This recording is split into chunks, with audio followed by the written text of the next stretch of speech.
અભ્યુદય એટલે શ્રેષ્ઠ સમય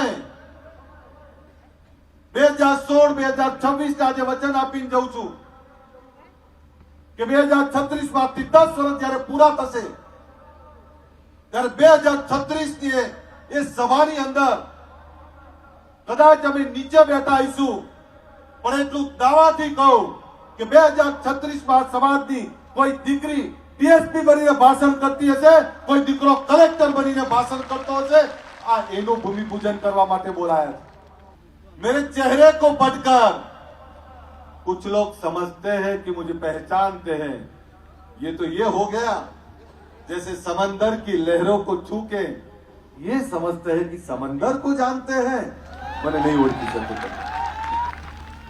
નહીં ઓળખી શકો, કારણ કે એટલું બધું તોફાન, એટલું બધું દર્દ, એટલી બધી તકલીફ છે. કેટલાક એવું છે કે રાતના 3 વાગે ઠાકોર કેમ આવે, કેટલાક એવું કહે છે કે રાતના 3 વાગે ઓબીસી કેમ આવે, કેટલાક એવું કહે છે કે રાતના 3 વાગે આ વંચિતો કેમ આવે. એ ભૂખ્યા છે એટલે આયા છે, પોતાની દિશા ખોલવા આયા છે, આ એટલે રાતના 3 વાગે આયા છે.